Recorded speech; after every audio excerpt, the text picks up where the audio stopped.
Well, hello there, my lovelies on Instagram. It is so good to see you. Oh my gosh, I've missed you. And hello there to you, my lovelies on, oh, there you are, sorry.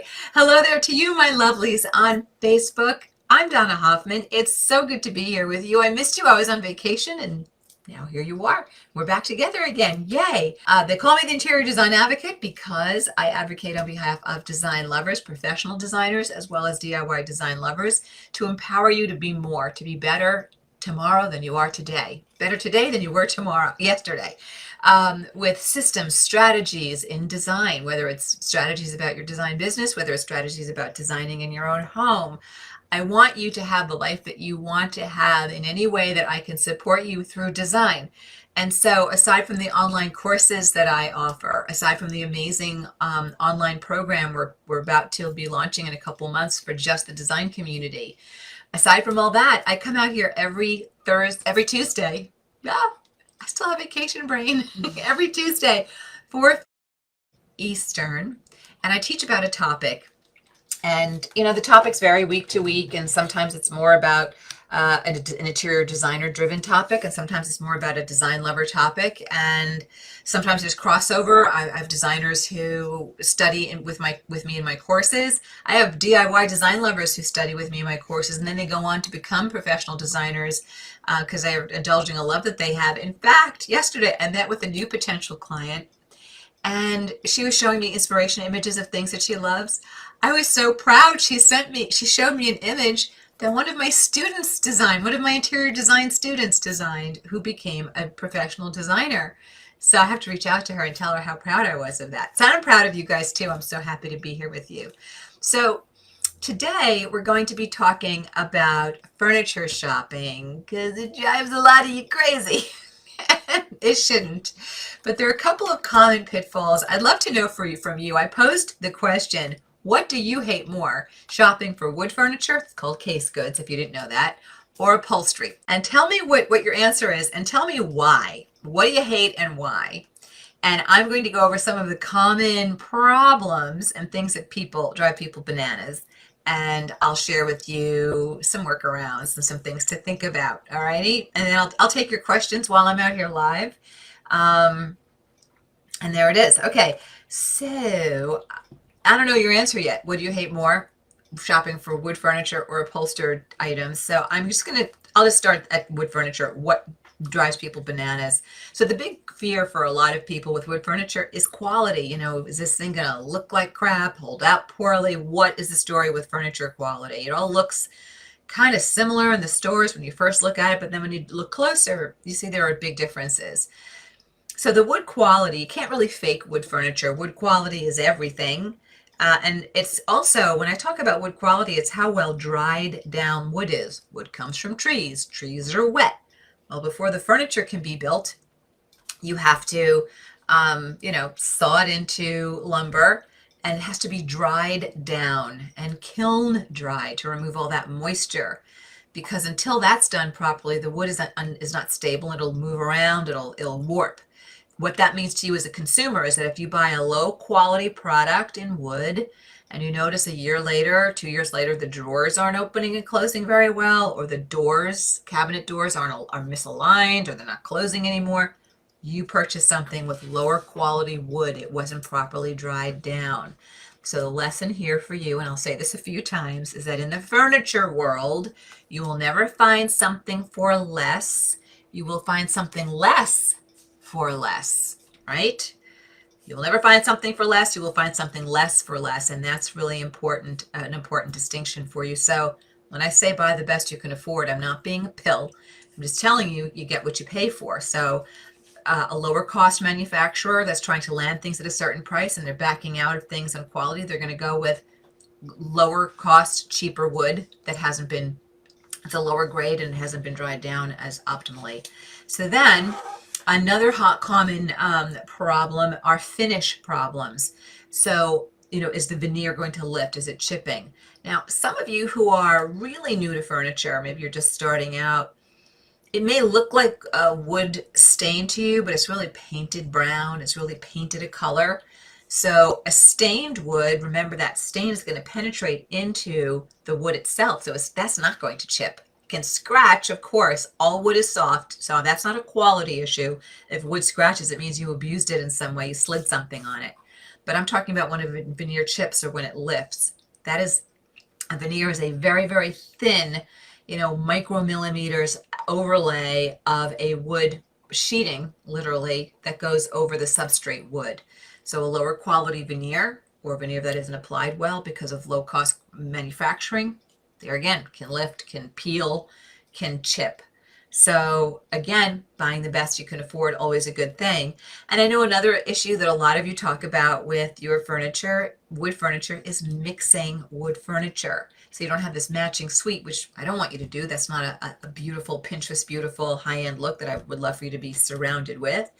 So there is an art to mixing wood furniture, and that's a whole lesson on its own, and that's a topic for another day, but I know that that is definitely something that makes you a little loopy, and it's a complaint I hear. Now then, on upholstery, these are the common complaints. Sit and comfort is number one. You have to sit on that baby. It's very hard to predict a sit. If comfort is uber important to you, if it's a living room sofa that you're not going to use often, you can say, I don't need to sit on it. But if you're the person who says, I really want to know, or my husband really wants to know, then you're going to have to get out there and sit on some things. And once you find a manufacturer you like, you'll know how you are pitched into the piece, how do I describe pitch? Pitch is literally how your body pitches back into a piece of upholstery, and how well supported your back is, how firm your cushions are. With sit and comfort, you also start to have to look at things like last. How will it last? But it's really the inside, the guts, that makes the difference. So, springs in a cushion will rebound differently than a sinuous coil spring versus high density foam versus lower cost, low density foam. So when you start to see sofa cushions that are compressing, and then once that compresses, the cover of the cushion starts to drift and look really junky, or they flatten out like pancakes, that's a low quality cushion. It's a low quality fill that's been used, but it's less expensive, right? 8-way hand-tied springs can give you the most resilience, but that's going to be the most costly. And then in terms of style, a lot of you say that, style, mixing your styles, mixing your arms and such. I will tell you that I have a course. I wasn't really going to talk about it, but I have a great online class that really teaches a lot about furniture placement, furniture mixing. Look, we can talk about that later. So speaking of placement is really related with upholstered items, as with the case goes, to size. Met with a great potential client yesterday, and the size of some of their furniture was just too big for the rooms they had it in. They moved to a historical property where the rooms are smaller until you got to the newer addition that they had put on. So when you think about your sofa, I helped a young couple in Washington, D.C. They bought a terrific starter home in the city, and long, narrow front to back like a railroad, right? Townhouse. So with sofas, it was really important for them to understand that a 3-seater sofa is not the same across all sizes, right? There's a 3-seater sofas can get oversized at 94 inches. They can be 87 inches long. They can be 84. 84 and 87 is the most common. But an apartment size sofa, still a 3-seater, 72 inches. Huge difference between that and an 84-inch long sofa. And it can be the difference between having what feels like a nice full sofa, but still room for some, maybe a floor lamp on one side and an end table on another, being able to have a little bit of breathing room and a space so that the sofa isn't dominating. So your sofas generally range in size from 72 inches up to oversized at 94 inches. Common is 87 and 84. Chair widths can range. Sorry, before I get to chairs, love seats, a 2-seat sofa, generally 60 inches, in and around that range. And then chairs, right? So your chairs, your upholstered chairs, they can be anywhere from diminutive, like 24 inches, like a little teeny accent chair. Then they can get up to commonly 34, 36 wide, 39 deep, 41 deep. Most sofas, 39 deep, 41 deep. So when you're shopping for sofas or upholstered chairs, you want to think about the floor space you need to put it in, but also how deep do you like your sit? Are you a shallow sit person, or do you like a deeper sit? And that's a pretty individual choice there. So I want to know, I want to hear from you. What do you hate more, shopping for upholstery or shopping for case goods? And tell me what you hate more and why you hate it. Bobby is saying she hates upholstery shopping more because she's never sure how the color will look in your home, in your home's lighting. Bobby, whenever you can, that's a great point. Gosh, these are filthy. Whenever you can, I would like to see you get swatches. Yes. And if you're shopping with a furniture store, they don't have swatches that they'll let you purchase. See if you can give them a credit card and sign out for 24 hours the memo, the sample of the fabric you're thinking of. Bring it home. When you're an accomplished designer and you're used to doing this, you do not have to look at all of your fabrics in situ. It's nice to do it. I will tell you, I love when I can see things, but when you're working on like a design build, you can't. So you start to trust that you know how to manipulate those undertones and how to anticipate your lighting and such. But if you don't do this for a living, or you're just starting out as a designer, get memos. And that's called a sample cutting, is called a memo. Ask a store, can I purchase a memo? It's worth the price to purchase it. 10 bucks, 15 bucks, whatever they charge you. And if they won't do that, very often if you offer to leave a credit card down and a deposit, which would be refunded so that you can take their whole sample home, but it's due back in 24 hours or whatever. Give that a try. If you want us to do a little shopping for you, since we're talking about furniture and sizes, and sectional sofas is a whole other topic. Sectional sofas get really complicated because it's like playing, a game of like a puzzle game. What is that game? Vacation brain, putting different pieces together. Not Tetris. No. I'm drawing a blank. Yeah, Katie's drawing a blank too. Katie has my vacation brain. Not very good. Anyway, sectional sofas are a field unto themselves, and they need their own lesson. But just make sure you have a good space plan going if you're buying a sectional sofa. And if you don't think you're staying in your home for a long time, don't buy a sectional sofa because they don't move very well. You have it facing the wrong way. It's a left facing versus a right facing, and then you move to your new space and you need it the opposite way. But if you are shopping for a sectional sofa right now, we have a great blog post that just went live called Our Top 5 Sectional Sofas. So we did a little shopping for you, and I put a link up for you on Facebook. So what else? Who else is hating shopping for certain things? So Rena_ballet is saying trying to find solid wood is hard. It shouldn't be. Quality wood furniture you should be able to find. Be willing to spend more, Rena_ballet, and look in better quality resources, better retailers, better manufacturers, and you should go there. You should find it. And Rena is also saying, should the veneer on my table match the veneer on my chairs? No. It should be in happy context together, but not match. You want a super general rule for like super general. We designers bend this, but you want to go super general that'll work. Do the 80-20 rule. Have 80% of your finishes in a particular color range, and then 20% can be in something else, right? That's super simplified. We designers would probably do it more like 70, 20, and 10. And we would vary up the depth of the main finish. We might vary it a little bit more, but keeping them in conversation will do it for you. But matching, don't worry about that. Take that pressure off your beautiful brains. You don't need to do it that way. It'll look. You want a high-end collected look, so that's why you're going to vary those finishes a bit, right? But where you get yourself into trouble is when you're doing one of this, one of that, one of this, one of that, and it just looks like a crazy hodgepodge. All right, let's see who else is here on the old FB. Sandra is saying, welcome back. Thank you, Sandra. It's so good to be here with you. And Anna's saying hi from Missouri. Sherry is saying, I look rested and glamorous today. Sherry, I don't think I could have looked any more tired before I went on vacation than I felt and looked. Oh my gosh. And I don't know, is anybody else out there having a hard time sleeping it through at night? I used to be a champion sleeper.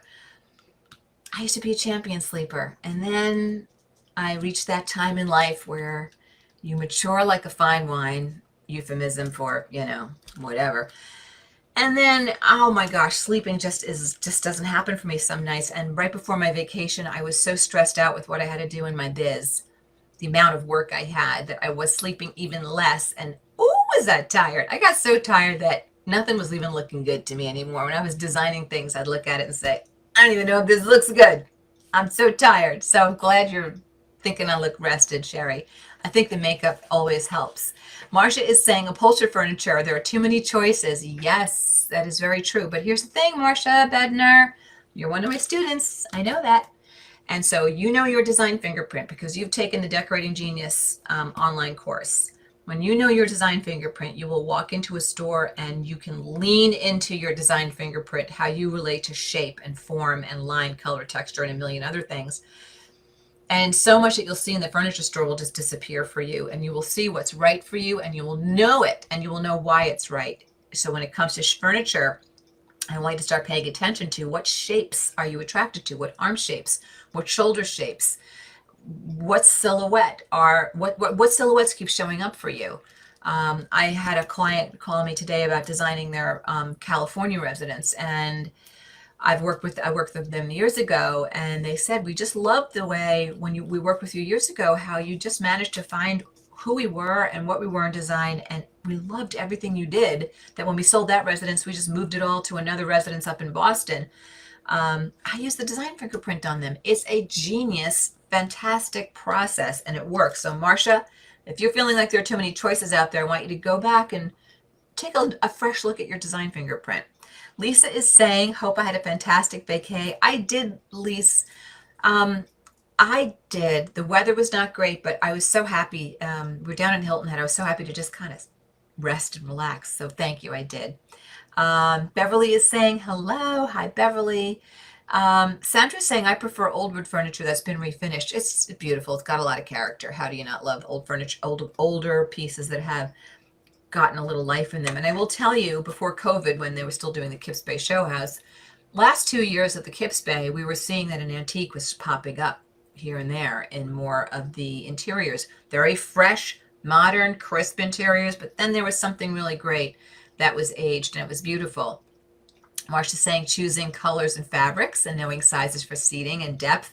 Yes, that all comes into it. Like I just talked about, you've got to isolate your style, but you've got to respect sizing. I don't care what you're shopping for, case goods or upholstered items. You have to respect proportion first, because I don't care how beautiful it is. If it's too big or too small for the space, you're going to be screwed. You'll never get a good look out of that. And if you want to check out my online course, Decorating Genius, 7 Simple Steps to Great Rooms, I teach you space planning, furniture layout in there. And I also talk about furniture shopping. So if this is something you struggle with, you can go to my website, theinteriordesignadvocate.com, go to the tab that says, I think it says Learn Interior Design with Me, and look at the Decorating Genius system, 7 Simple Steps to Great Rooms. It's pretty fantastic, and it works. Beverly's saying, okay, so Linda is saying it's hard to find a sectional with a cut corner. I don't know what you mean by a cut corner. Do you mean a diagonal back, a diagonal corner? I don't know what you mean by that, Linda, so you can type, maybe you want to send in a follow-up. Shannon's saying hello to everybody. So is Alice. Hi, girls. Sorry. Beverly's saying, where would you use a sectional sofa? Really, any place there's room for it that somebody wants it. Here's what I love about sectional sofas. They're great for just flopping down on and napping on and big family snuggles on. What I don't love about them is I think it can be hard to put a lot of style into them. We're designing some customs, like fully custom sectionals right now. We're doing really cool things to the back, outside back of them, and because we're floating in these media rooms, or we're doing really super wide track arms. And the nice thing about having a sofa, and like in a family room or a living room, a sofa and 2 chairs, is that you have more opportunity to change your silhouettes up and change up your fabric story and so forth. The sectional, you don't. So it's a very different look, and people either love sectionals or they don't. And when we start working with clients, we ask the question, how would you feel about a sectional in here? Hate them, don't want it, or yeah, love it, let's do it. So it's a pretty personal choice. More information coming in from Insta. Chris is saying she hates shopping for case goods. I prefer to buy vintage pieces because the scale and quality is better. I can't disagree with you there. Scale is definitely getting bigger and bigger. So, what do you pick up first, upholstery fabric or rugs? Which do you pick up? Which do you pick out first? Rug. So much easier to get that rug nailed down first. I would totally go there. Joe is saying, hello, I'm glad to join in today. I hate shopping for upholstered furniture because it has to be comfortable and yet you can rarely sit on it. I have a recliner in gray leather and I would like another chair next to it with a table in between. Can I use an old upholstered chair or do I need the same leather? Okay. So, okay. Number one, the reason you can't sit in everything is no store has enough space to show you everything a manufacturer makes. That's the issue. So that's the problem. So if you like a manufacturer, you have to kind of lean into that manufacturer. But when you're putting chairs side by side, as a designer, can I do one chair in one fabric and style and another chair in another fabric and style based upon where I'm placing them in proximity to each other? Yeah, I can. I think, Joe, if you're not a professional designer, I think you are better off to ensure the outcome you're going to get. I think you're better off doing a pair of something next to each other and use that different piece in another location in the room, and it's the accent in the room. I think that would be the easiest way to kind of hedge your bets there, if I'm being honest with you. Okay, Barbara's saying, I know my fingerprint from your online class and it helped me design our new build. Yay! Watching my vision come to life is amazing. Oh, Barb, you just gave me the tingles. That is so good. That's how I felt when I saw a potential client showing me a space that one of my students designed. I mean, who has become a professional. I was so excited by that. So, Barb, send pictures when you're all done. I mean, I can't wait to see what you come up with in your new build. So I'm proud and excited. Sylvia is saying, I love my furniture, but need to redo my cushions. What is the best foam to use? High density. I go with the highest quality foam that your budget will afford. And you know, guys, you can do other things to those cushion interiors, and manufacturers do as well. So you've got the foam interior. Oh, I should have brought my little models up here. they're cut open and they at the side so you can see the interior guts. Oh well. Anyway, next time.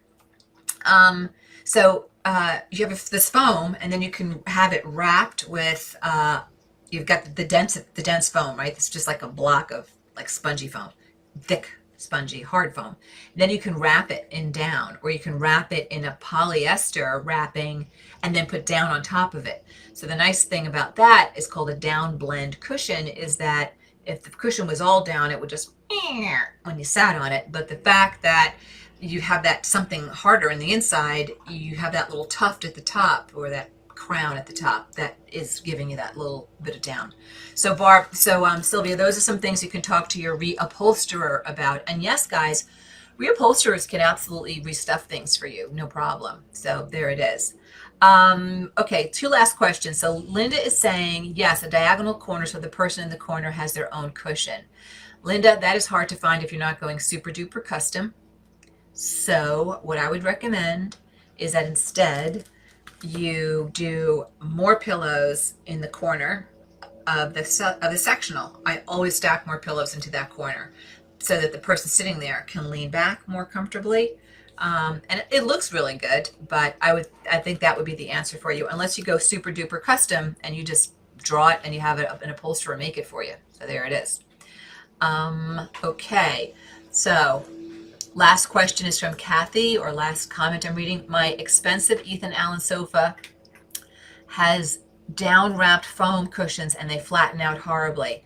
Kathy, a better quality down wrapped cushion should not flatten out like that. Nothing personal, Ethan Allen. I don't want to talk about a brand, but you brought them up. There are people that I know that swear by that brand and people that don't. And the ones who swear by it did their shopping a while ago.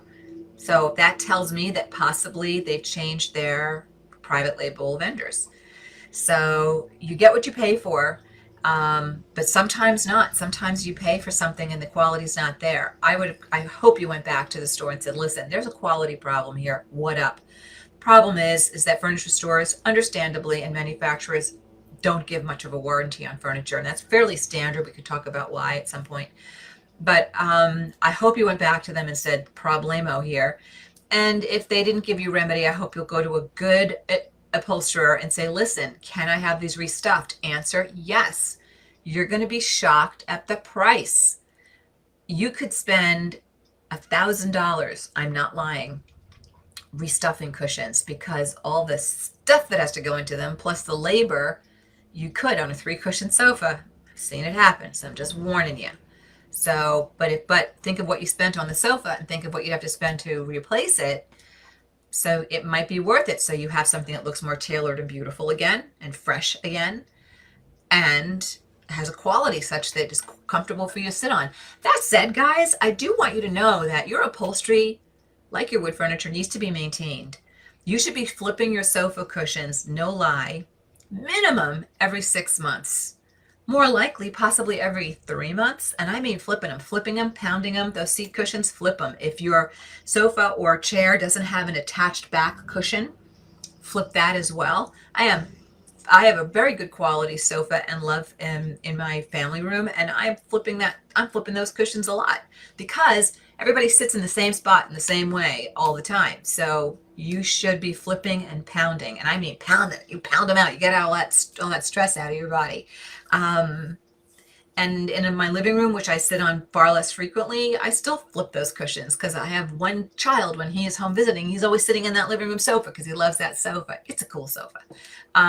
So you have to maintain these things. And wood furniture, you can't slide the salad bowl on it. You can't slide a drink glass on it. Wood will scratch, and just about anything will scratch wood. So you got to be real careful. That is one of the reasons that furniture manufacturers and stores give you virtually no warranty on your furniture, because they don't know what the end user is doing. They don't know if little Johnny is jumping up and down on the sofa cushion. They don't know. They don't know what they don't know. I could tell you stories about things that have happened with clients that we love, and they flagged us on what we believe was a quality problem. And then when we dug deeper, we found out that, oh, the babysitter's shoe buckle did this, and all manner of, you have no idea. So that is why you don't see much in the way of furniture, what's the word? Furniture warranties. Anyway, I would love to stay on with you longer. I did my final call for 2 questions. So here's what I'm going to tell you now. Hold on. I'm sorry. I need my thingy with my whatever. So what are we talking about next time? We are talking about what to consider when replacing your kitchen cabinets. Yes, what to think about when replacing your kitchen cabinets. If you missed any portion of this, you can find us on YouTube. Here, there it is, so high tech. You can find us on YouTube, theinteriordesignadvocate.com. No, the Interior Design Advocate, sorry. From today. I'm sorry. If you're not following us on our luxury interior design feed, try to find us. We're great fun, I hope, there as well, at IDH Designs. That's at IDH Designs for our luxury interior design company. And if you're not following me on my teaching brand, that's at decorating.genius. You guys are already there. You're so hip. You're already there at decorating.genius to see what we're doing in our online teaching brand. So, is there anything else I had to tell you? I love you. That's it. Anyway, I've got to bolt because I'm meeting with my most advanced students tonight, my most dedicated students from my Decorating Genius course. And we do a meetup once a month on a Tuesday night at 5 p.m. So I got to get prepared and take a look at what's going on in that. All right, so I got to bolt. I'll see you next week, Tuesday, 4 p.m. Eastern, for what to consider when replacing kitchen cabinets. Mwah to you. Mwah to you. See you guys next week. Bye. Hi, this is Donna. Thanks so much for watching. And if you like this video, please hit the like button and comment below so I know what you think. And don't forget to subscribe to the Interior Design Advocates channel so you don't miss any of our great content.